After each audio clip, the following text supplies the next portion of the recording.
Good morning. Today is a very big day. We're going to go to Great Sand Dunes National Park and see the Medano Creek, do a nature trail, go up to Zapata Falls, and a little bit more. Anywhere you drive around this area, you can see the Great Sand Dunes off in the distance like that. It was actually very recent that they designated this as a national park in order to protect it. Correction, national monument. I highly recommend going to the visitor center and seeing the little videos on how it formed. We did not, but you can rent sandboards and slide down these. The climb looked like too much for us. And here's our girl lunch.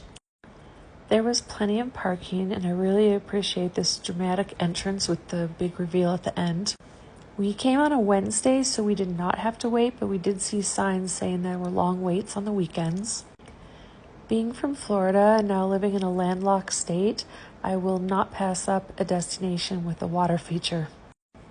We actually spent quite a long time just walking through this little creek. It just felt so nice and was so peaceful.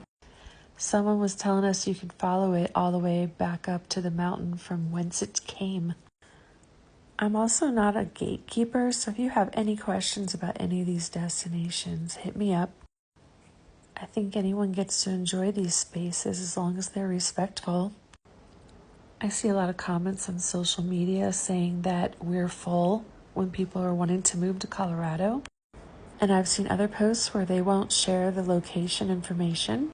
I've been here for almost 25 years, and I know that our state thrives on tourism dollars. We also really need teachers, medical professionals, and skilled labor workers.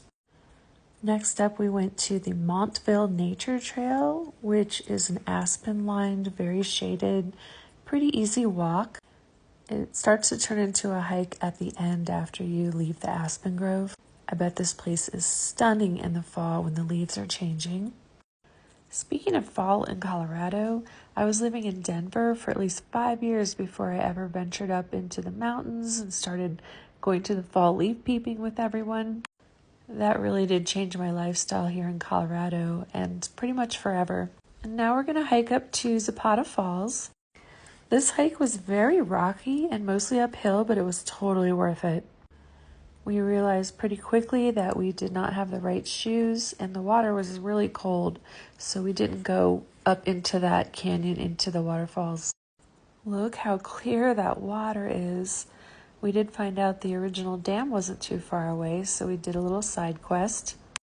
It didn't say no swimming. I can imagine coming here on a hot summer day is absolutely dreamy. After this, we headed back to the quirky little town of Crestone. Here's a view from the top before we headed back down. Just a little bit of tea about Crestone. This store used to be the only grocery store, and it's super expensive, like a Whole Foods. So some locals started up a co-op, and now they have an affordable grocery, but apparently there's a lot of animosity about that. That is the Crestone Ziggurat, by the way. It's just one of the quirky things you'll find in the area, because they definitely do not have building codes. All right, resting and reflecting on a wonderful day. Follow for more adventures.